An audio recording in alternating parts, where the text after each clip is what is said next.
Oh, wow! One dude! I haven't seen the spot. It's apparently a Melrose Place kind of show. Is that a broken link now? I think you're going to have to YouTube it if you want to find the spot. But yeah, the spot has its own webpage. What is it? What? No, that's .com. Is that an orgy they're having? Probably. Oh no, everybody's smiling. And then the other big thing in internet TV. The other big thing that happens in internet TV is in 1996, Homestar Runner. During the 1996 Atlanta Olympics, two guys in Atlanta draw this dude. And first animate him using Mario Paint. But by 1999, they learn Flash, and he gets on the internet. So technically, he's not on the internet until 1999, but that's still the 90s. And Homestar Runner is great. Oh, and this is in Flash. So the thing that's really great about Homestar Runner is that you watch the little cartoon, and then at the end, the last frame just stops. And then you can click on Easter eggs and see other little bits of the show and other jokes and stuff like that, which I think will become really important in the future. So, this brings us up to 2004, which I argue is when the golden age of TV really gets started with a show called Arrested Development, which begins in November of 2003. But come on, that's practically 2004. This show runs for 3 seasons. It has a hard time. People just don't watch it. And I think it's because it's the best television program ever. And the most forward-thinking, the most innovative show on television. It blows TV wide open. And this is because up until this point, TV has been curated, scheduled for you, and Arrested Development counts on the fact that you can go back and watch it again and again and see the dense amount of information that's pouring out at you. Every single thing you see in Arrested Development is a well-crafted, hilarious joke. To the point where, like, a couple of years ago, they released, like, 60 fucking things you didn't even know were going on in Arrested Development, and I'm sure we'll keep finding more. This show is who here hasn't seen Arrested Development? Hasn't? You really should. You really should. I mean, when I first watched it, I watched 5 episodes, and I was like, I don't care about this show at all. And then I started working at the video store, and it would just be on all the time, and eventually I came to realize how fucking genius it is. It's so much smarter than you. There's just so much there, it's crazy. But other shows that premiered in 2004 that I think are milestones in the new golden age of television is Deadwood, early on in the year, in spring. Another David Milk show. This isn't incredibly innovative, but it's just so beautiful. The language is gorgeous. The characters are awesome. Some of the acting sucks. There's a lot of fucking. You see a penis in like the 2nd episode, which for some reason I didn't. Well, it's in the 2nd goddamn episode, and it's HBO. This is kind of a battle that goes on, which I haven't really seen too many people talking about, and I didn't think about when I was putting together this lecture, but there's this battle of getting penis on television. It's you know, like, you see women naked on television, people are like, yeah, but who cares? Like, but when you get a penis on TV, that's a victory. Well, just because you see the bush doesn't mean you actually saw a vagina on TV. That's true. I haven't seen any spread. Well, I don't know. Real sex. No, that wasn't that graphic though. Real sex sucked. Real sex was the worst show. Fuck that, it was great for me. No, real sex makes you not want to have sex. But continuing on with 2004, Real Sex was before 2004 and not golden television. I get Lost, which I would say is almost on par with Arrested Development of being forward thinking in terms of television. Lost was clearly made to come out on DVD. I love Lost, but I freely admit that it was a complete failure. Just because Lost is, when you watch the show Lost, you haven't seen Lost. When you get the DVDs on the DVD menus, you see that when they were filming the show, they were thinking about what the DVD menus would look like. Some of the questions that are brought up on the show that you really want answered aren't answered until you play the Lost video game or the ARG. Like this, Lost is something that reaches beyond television, which I think Arrested Development did too. But Lost just does it so much bigger. And for that reason, it failed. They got lost. They did get lost. And people get so another show from 2004 is Veronica Mars. Yay! And some people may think, why the hell is Veronica Mars being put in here with the golden age of television? And I see what you're saying, though it is good. Burn notice. It is good. Burn notice. It is good. But Veronica Mars becomes really important last year. And Battlestar Galactica. Again, it's just really great television, but it's not that innovative. But it is something that everybody should watch. Battlestar Galactica is a show where you experience emotions that you could never feel if you haven't watched Battlestar Galactica. It is astounding. The miniseries sucks, you're going to be bored, and you'll probably be questioning yourself throughout most of the first season. But once you get to 4.5, it's crazy. Oh, also, Battlestar Galactica and Lost both suffer from the writer's strike that happened. I think that Lost would be nowhere near as much of a failure if they hadn't have had to break up season 4 and in the second half of that season have it become an action show. That kicks off, and then golden age of television happens throughout the 2000s, and this is where I'm probably not going to say the shows that you really wanted me to. But the other thing that's going on in the naughty audies is webisodes really come into their own. You get YouTube in 2005, which makes it so that you don't have to have your own website. It's really a lot easier to get distribution out there. It's way easier to have streaming television. And you get vlogs, video weblogs, a 3-way portmanteau. And an amazing thing happens in web television growing out of vlogs, and that's Lonely Girl 15. Oh, yeah. Lonely Girl 15 was in 2006. She starts in like July, and it's not until November that you find out that it's not real. And then apparently after that it runs for like 3 more years. And like up until that November, it's just like a girl complaining about shit and talking about her life. And then they're like, and it's fake! So now they introduce other characters, new vlogs, so they're like networking vlogs. There's a dark organization that's out to get her. It goes crazy. But this was a big thing in web television. So as you get your independent shows, there was a show called Sanctuary that aired during this time. There's a bunch of little things happening.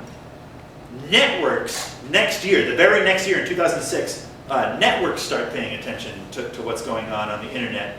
And Battlestar Galactica airs 10-minute webisodes that are companions to the show that you don't have to watch, but I won't tell you what they're about because, as we said, no spoilers. But these are just 10-minute episodes that you can download. So Sci-Fi Channel is the first network, I guess it's cable, to get onto the web. In 2007, the next year, you have Lost Missing Pieces. which are called mobisodes because they're not really for the internet. You're supposed to download them on your phone, but they quickly get on YouTube, and so then they're the same thing as webisodes. Also in 2007, the first television that is made specifically for the web that a company pays someone to develop comes out. 2 shows, both funded by MySpace, called Quarter Life, which is made by the people who made 30-something in My So-Called Life. And also a show called Roommates. It's the same font, too. Well, they like that font. And a show called Roommates, which is made by the people who made The Spot. Both come out on MySpace. And so networks start to get more and more interested. In 2010, you have Children's Hospital is picked up by, what is it, Cartoon Network? What is it that picks that up? I don't know. I wasn't really into Children's Hospital. Sanctuary, which was completely developed on the web and has been there for years, is ported into network TV. And then also in 2011, All My Children and Guiding Light, I think, are canceled after being on the air forever. And then almost immediately are bought by the Online Network, which is a network that's being developed for the internet, and are put on the internet. And that is because the Online Network did research and saw that the people who were watching those soap operas watched like webisodes were being watched more than like TV was being watched, which I don't know what that means, but I thought it was interesting. So this brings us up to 2013. At this point, you really start seeing, this is the point of my lecture, you really start seeing TV marrying the internet. The first thing that happens is, before we get into that, the internet greatly affects Veronica Mars in 2013 in that people have been very upset that the show was canceled. It was canceled in a shitty way where it took like a 6-month hiatus and then came back with 4 episodes that were not part of the overarching story. People are pissed. In 2013, Kristen Bell and whatever the guy's name who produces this show start a Kickstarter to make a Veronica Mars movie. And in like the first 10 hours, they meet their goal and then vastly exceed it. So this is important because it's the internet allowing the fans of television to countermand what networks have said. And this is really the first time that's happened at all. Also in 2013, you have a show called The Killing, which you can't read that at all. That says The Killing. It's a show that's on AMC. It was originally a Dutch show, Scandinavian. It was some European kind of show. They put it on, it ran for 2 seasons. AMC was like, and AMC is a good channel. AMC has Mad Men and Walking Dead for people who like that, Breaking Bad, of course. But they also had the show The Killing, which was good. But after 2 seasons, they're like, we're going to cancel The Killing. So Netflix comes in. And it was like, hey, Killing, we'll pick you up. And then AMC catches wind of that and is like, well, maybe we still want The Killing. So they keep it on for 1 more season. However, they eventually are just like, we can't support this show. It's not doing it for us, and they cancel it anyways. And the 4th season now will be on Netflix in 2014. This is also the year that you have House of Cards, which is completely developed for Netflix. You also have Hemlock Grove, also developed entirely for Netflix. And Netflix picks up Arrested Development. For season 4, which, and maybe this is a controversial claim, I think is when Arrested Development is the most Arrested Development it has ever been. And I think that as people watch it again and again, for the rest of eternity, we will all agree. The information, every episode takes place at the same time. And what's great is that what made me really excited about it is that they make reference to the medium change in the show. They talk about how internet is watched on television, and they talk about how how the television is watched on the internet, and they talk about how they're trying to make it easier for you to do that, which I think just keeps in line with the rest of development, having better ideas about what you can do with television and now television on the internet than anyone else. So, clearly the future of television is on the internet, it seems. And I think that this is the best thing for our entire culture as a whole. And this is because of the quintessential nature of the internet, which is anarchy. The internet in the 80s, my mother always loves to talk about how we heard about the information superhighways coming, and now it's here, and look, it's ruined my life. But the information superhighway isn't here. The internet is not the information superhighway. The information superhighway was a specific model for the internet that was developed by Al Gore, which is why he claims that he invented the internet, which was going to be like cable TV. It was going to be channels that you could watch the shows like a Netflix kind of thing. You can watch it whenever you want. But it was still curated television. And I weep when I watch Netflix on my Blu-ray player or know of people watching TV on their Xboxes, because it's us getting rid of this great Wild West environment where we can have power in favor of this curated, forcing shit down our throats kind of model. However, the information superhighway never really took off because of CERN. They invented the World Wide Web, and then they chose to not patent it, so anybody can make a web page and they don't have to pay for the concept of web pages. So that means that at this point we can just make our own TV shows. Anybody can make TV, and it can potentially be distributed as much as anyone else on the internet. And this can affect our world in crazy ways, as evinced by Hillary Clinton, who in 2012, right, when she was being Secretary of State, addressed Congress saying, we have a huge problem.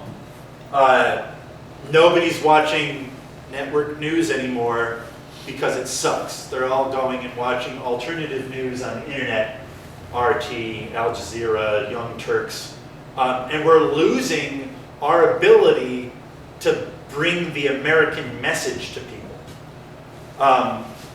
Which is a crazy thing. So that's saying that is acknowledging what a power this television on the internet has for us. So this brings us to my concluding remarks, which I said this was a list of television programs that I hope would show that my idea for TV is the right idea, and what it is. Why did I say commercials? So the problem with television is that it's run by corporations. I read something that in 2008, when you really boil it all down to what was really going on, there was 6 companies that owned all television stations. And television programs grew out of commercials, where you're watching commercials, and then when you're watching the program, you're still watching commercials. I know that the shows that I loved when I was a kid, Transformers, only exist. The toys of Transformers existed before the show. The show was just there to sell toys. They were good toys. Yeah, I mean, Transformers fucking rule, except for when Michael Bay gets a hold of them. But so my idea, my hope for where television is going can be summed up in 2 words, and that's choose your own adventure television. Or even more 2 words, sandbox TV. Which is where you don't have episodes so much anymore. I'd like to see you just be dropped into an environment that is a show that is constantly growing in all directions, and taking cues from Homestar Runner. Each scene, you just watch the scene, and as you're watching the scene, whatever you see, you can click on, and then go see more scenes about that. So if I like this guy, I get to click on him, and I see where he goes from here. And if I want to see what that book says, I can click on that and read the book. And that's kind of what I'm hoping for in television. And I think that what's important about this is that it's taking this medium which thus far has been inherently passive and forcing you to actively engage in it. These 2 fantastic meme delivery systems, as was recognized by Sesame Street in 1969,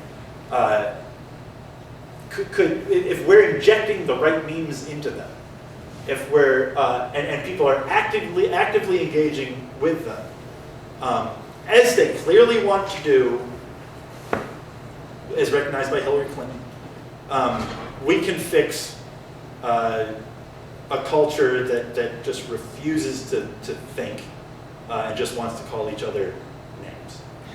So I encourage all of us to go out and make TV shows and put them on the internet tonight. Thank you.